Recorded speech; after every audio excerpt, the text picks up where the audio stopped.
Islamic centre गत वर्षों से विभिन्न अवसरों पर इबादत, नमाज, रोजा, जकात, हज, कुर्बानी से संबंधित तमाम मुस्लिम समाज की आसानी के लिए एडवाइजरी जारी करता रहा है। इसी सिलसिले में कुछ दिन के बाद ईद उल अजहा बकरीद आने वाली है। उसकी एक अहम इबादत कुर्बानी है। मुसलमानों के लिए कुरान हदीस की रोशनी में निम्न एडवाइजरी जारी की है। उम्मीद है कि मुस्लिम समाज इसका ख्याल रखेगा और एक अच्छा शहरी और आदर्श मुसलमान होने का सबूत देगा। फिरोजाबाद से देखिए राहुल उपाध्याय की खास रिपोर्ट। देखिए, ईद उल अज़हा के अवसर पर कुर्बानी से संबंधित आज 10 सूत्री एक एडवाइज़री हमने जारी करी है और सभी ज़िले के समस्त मुसलमान भाइयों से अपील की है कि वो इस एडवाइज़री के मुताबिक अपना आने वाला जो त्यौहार है यानी ईद उल अज़हा का, उसको इस तरह से मनाएं जिससे हमारी शांति और अमन ना ख़राब हो। और इस सिलसिले में हमने उस एडवाइज़री में चंद बातें कही हैं। उसमें पहली बात ये कही गई है कि कुर्बानी सुन्नत इब्राहीमी है, इसका कोई बदल नहीं है। कुर्बानी करना हज़रत इब्राहीम अलैहिस्सलाम की सुन्नत है और उस सुन्नत के मुताबिक कुर्बानी करें। उस एडवाइज़री में ये भी कहा गया है कि कुर्बानी करते वक्त इस बात को याद रखें कि सोशल मीडिया पर कुर्बानी के जानवरों की फ़ोटो या वीडियो अपलोड ना करें, शेयर ना करें। एक अच्छे शहरी होने का सबूत दें, खुले में कुर्बानी ना करें, ये भी एडवाइज़री में कहा गया है। जो प्रतिबंधित जानवर हैं उनकी भी कुर्बानी ना करें, ये भी इस एडवाइज़री में कहा गया है, जिससे किसी दूसरे समाज के लोगों को आहत हो और उससे शांति भी भंग हो। ऐसा कोई काम हमें नहीं करना चाहिए, इस्लाम इसकी इजाज़त नहीं देता है। हमने इस एडवाइज़री में ये भी कहा है कि जब आप नमाज़ पढ़ने जाएं ईद उल अज़हा की, ये 2 रकात नमाज़ पढ़ी जाती है जो वाजिब है, इसके जाने और आने के रास्ते को भी बदलें।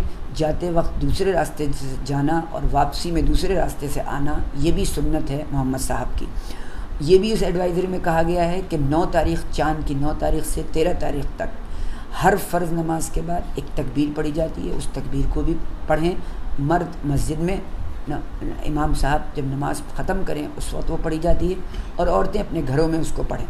इस एडवाइज़री में ये भी कहा गया है कि ख़ास तौर से ऐसा भी देखा गया है कि लोग सड़कों पे कुर्बानी करते हैं और उसका अवशेष पड़ा रहता है, जिससे बहुत सारे लोगों को तकलीफ़ होती है, रास्ता चलने वालों को तकलीफ़ होती है। हमने इस एडवाइज़री में ये भी कहा है कि सफाई सुथराई का बहुत ख़ास ख्याल रखें।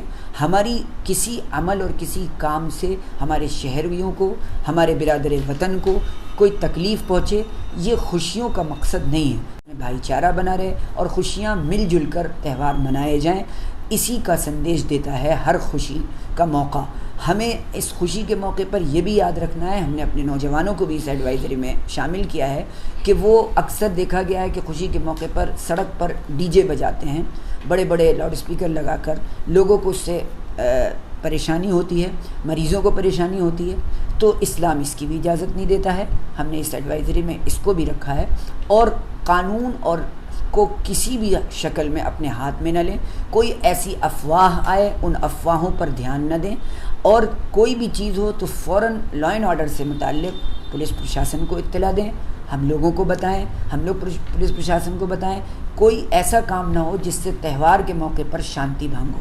हम लोगों को आपस में मिलजुल कर त्यौहार मनाना है।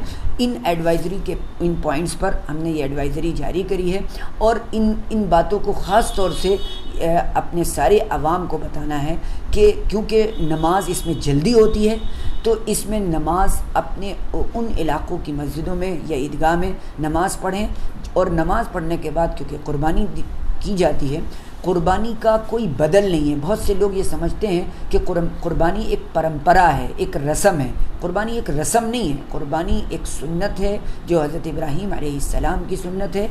इसका कोई बदला नहीं है कि कुछ पैसे सदका कर दो, कुछ गरीबों की मदद कर दो, इसका कोई बदल नहीं है। इसलिए हमने इस एडवाइज़री में ये भी कहा है कि कुर्बानी आपको करना है और कुर्बानी को करने का जो तरीक़ा, जो सलीक़ा इस्लाम ने बताया उसके मुताबिक करना है और ये ख्याल रखते हुए करना है कि हमारे शहरियों को, रास्ता चलने वालों को کسی کو تکلیف نہ ہو، صفائی ستھرائی کا پورا خیال رکھا جائے. جہاں پر کوڑے دان بنائے گئے ہیں، ہم نگر نگم سے بھی ہم نے درخواست کری ہے کہ نگر نگم کے لوگ ایسے جگہوں پر کوڑے دان یا ایسی گاڑیاں رکھیں جس سے اوشیش کو وقت پر پھینکا جا سکے. یہ بھی ہم نے اس میں کہا ہے. تو ہمیں امید ہے کہ ایک اچھے ماحول میں ہمارے تہوار ہوں گے اور آپسی بھائی چارہ قائم رہے گا. پولیس پرشاسن کی ہم تیاری ہے اور اس کے مطابق سب لوگ اپنی اپنی خوشی سے اپنے اپنے علاقوں میں ایک اچھے ماحول میں عید کا تہوار منائیں گے. اسی لیے آج یہ پریس کانفرنس اسلامک سینٹر کی طرف سے اس ایڈوائزری کو جاری کرنے کے لیے رکھی گئی تھی.